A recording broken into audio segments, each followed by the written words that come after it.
Okay. Hey everyone, in case you don't know me already, my name is Jacqueline Mayuga and I have happily accepted my nomination for Treasurer. I'm more than excited to up my involvement within Troy Phi, and I definitely welcome the chance to do so through a top 5 e-board position. In terms of surface level qualities, I am extremely organized and keen on sticking to deadlines. Moreover, I have an inventive mind and I'm always looking for innovative ways to exercise tired situations. But more than that, I offer a breadth of qualifications that have allowed me to hone the skills necessary to thrive in this position.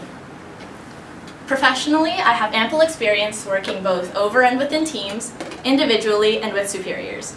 I'm currently an investment analyst for a venture capital firm where I'm on a team to oversee the allocation of funds, anywhere between hundreds of dollars to millions of them. And within USC, I'm one of the PR interns for Troy Phi. I run a column on the Daily Trojan, #JackieLikesJava, and I'm nearing the end of my term as the recreational president and chair of the climbing team.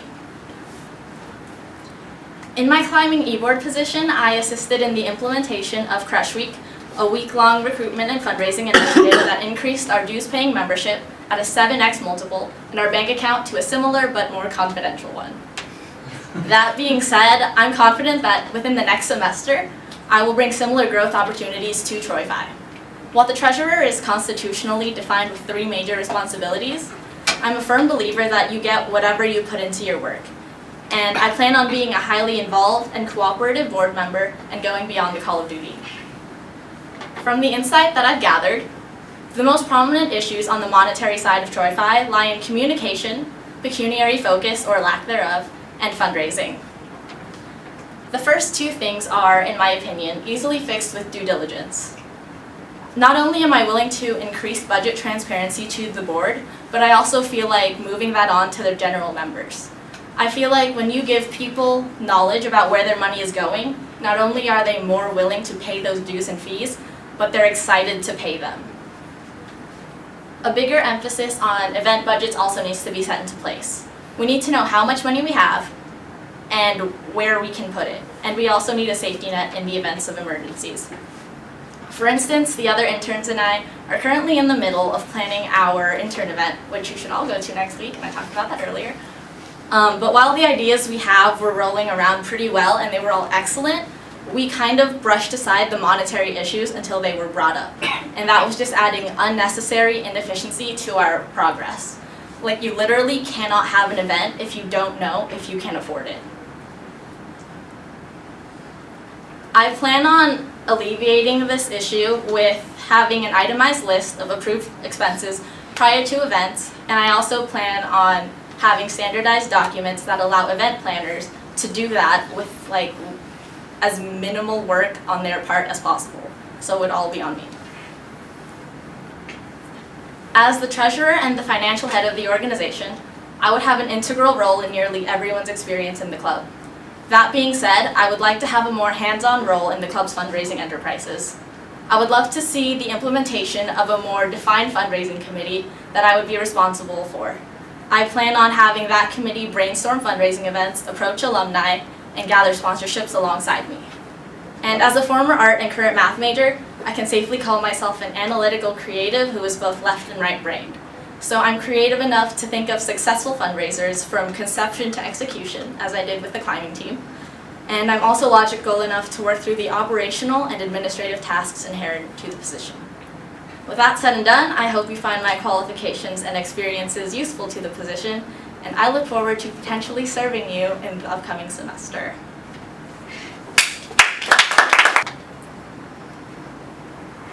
How would you contribute to fundraising? Like, what would you do specifically?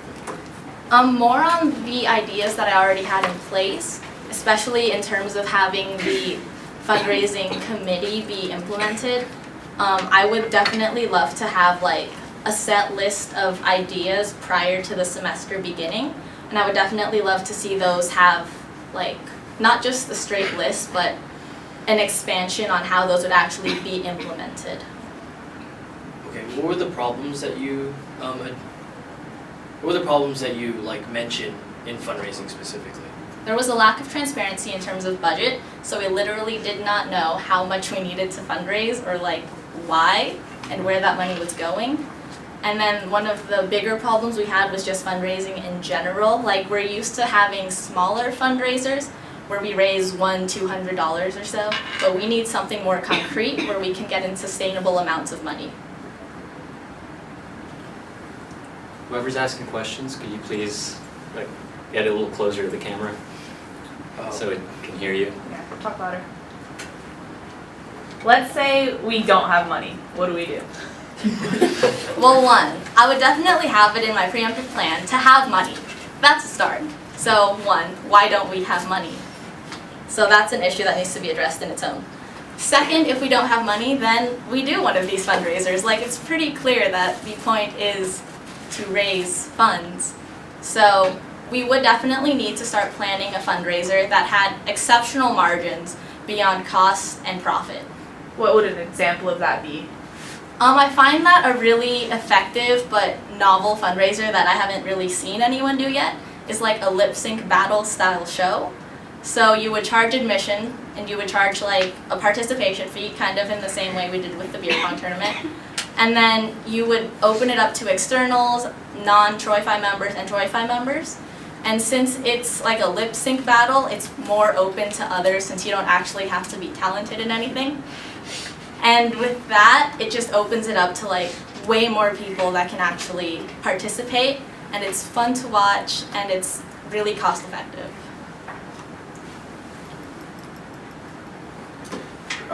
What previous fundraising activities have you put on before or have worked with that came out to be successful? Again, with the climbing team, that was one of our main fundraisers. We've only been around for the last 2 years, the first year of which was only 6 people, so we didn't have to fundraise. And last year we were only at 20, so we just kind of dealt with dues ourselves.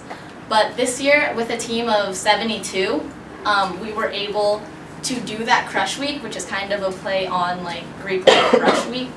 So we would, like, the events that we had were not free, and they also generated interest. So it was kind of a win-win in terms of recruitment and fundraising.